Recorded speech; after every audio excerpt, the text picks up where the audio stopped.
आज Doubtnut app download करें। Doubtnut पर अपने सभी गणित, रसायन विज्ञान, भौतिक विज्ञान और जीव विज्ञान के डाउट्स का करो सफाया। बस प्रश्न की फोटो खींचो, एक ही प्रश्न को क्रॉप करो और तुरंत वीडियो सोल्यूशन पाओ।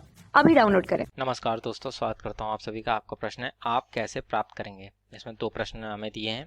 पहले में कह रहा है एसिटामाइड से मेथिल एमीन, ठीक है, और दूसरे में कह रहा है प्रोपियोनिक अम्ल से एथिल एमीन, ठीक है ना। तो आइए हम अपने प्रश्न के उत्तर को समझते हैं तथा यहाँ पर देखते हैं कि किस प्रकार से हम इनको प्राप्त करेंगे। ठीक है, तो पहला हमें यहाँ पर दिया है एसिटामाइड, ठीक है ना, एसिटामाइड, ठीक है ना, से मेथिल एमीन, ठीक है ना। तो यहाँ पर जो एसिटामाइड से जो हमें जैसे कह रहा है कि मेथिल एमीन प्राप्त करना है, तो यह परिवर्तन जो है हम होफमान ब्रोमाइड अभिक्रिया द्वारा जो है प्राप्त कर सकते हैं। तो एसिटामाइड का जो कि हमारा सूत्र होता है वो होता है CH3CONH2, ठीक है, और मेथिल एमीन का जो सूत्र होता है वो होता है हमारा CH3NH2। तो जैसे कि हम देख सकते हैं यहाँ पर हमारे दो कार्बन है और एक कार्बन की हमें यहाँ में अमीन प्राप्त हो रही है, ठीक है। तो अर्थात जो होफमान ब्रोमाइड अभिक्रिया जो होती है वह एक कार्बन को कम कर देती है और हमें एमीन प्राप्त होती है उसके फलस्वरूप, ठीक है ना।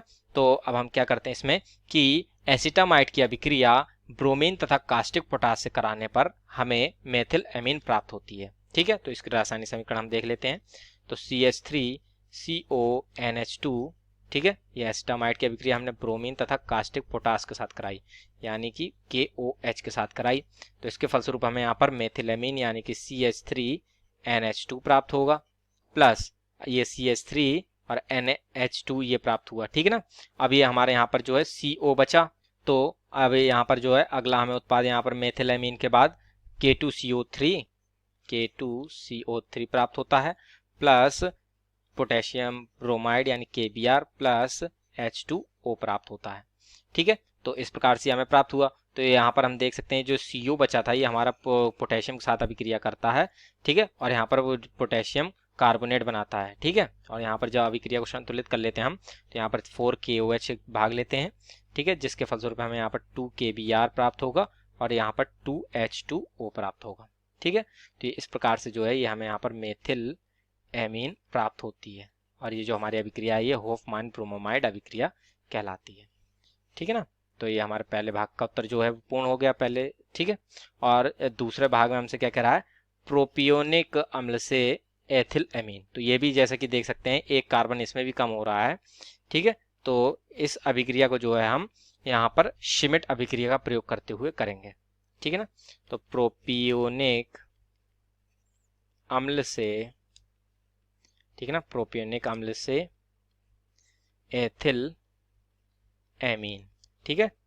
तो जब हम प्रोपियोनिक अम्ल की अभिक्रिया हाइड्रोजोइक अम्ल से कराते हैं तो हमें एथिल एमीन प्राप्त होती है, ठीक है ना। तो प्रोपियोनिक अम्ल का जो सूत्र होता है वो होता है हमारा CH3CH2COOH, ठीक है, और ये जो एथिल एमीन होता है वो हमारा होता है C2H5NH2, ठीक है ना। तो जैसा कि हमने कहा प्रोपेनोइक अम्ल की अभिक्रिया हाइड्रोजोइक अम्ल से कराने पर, ठीक है, तो इसकी रासायनिक समीकरण जो है वो कुछ इस प्रकार से होगी हमारी CH3CH2COOH, ये हमारा प्रोपेनोइक अम्ल हो गया, और हाइड्रोजोइक अम्ल से यानी N3H से इसकी अभिक्रिया कराई। तो इसके फलस्वरूप हमें यहाँ पर एथिल अमीन यानी कि C2H5NH2 प्राप्त होगा, प्लस N2 प्राप्त होगा, ठीक है ना, और यहाँ पर प्लस CO2 प्राप्त होता है, ठीक है। ये कैसे प्राप्त हुआ हमें, यहाँ पर ये CH3CH2 जो होता है वह हमारे यहाँ पर एक नाइट्रोजन यहाँ से लेता है और एक हाइड्रोजन यहाँ से लेता है, और ये एक हाइड्रोजन इसके पास पहले से ही होता है। तो इस प्रकार से ये जो है हमें यहाँ पर एथिल एमीन देता है, एथिल एमीन देता है, तथा यहाँ पर हम देख सकते हैं हमारे COO उपस्थित है, यही जो है हमारे यहाँ पर CO2 बनाता है, ठीक है। ये हमारे इस प्रकार से CO2 में परिवर्तित हो जाता है, ठीक है ना।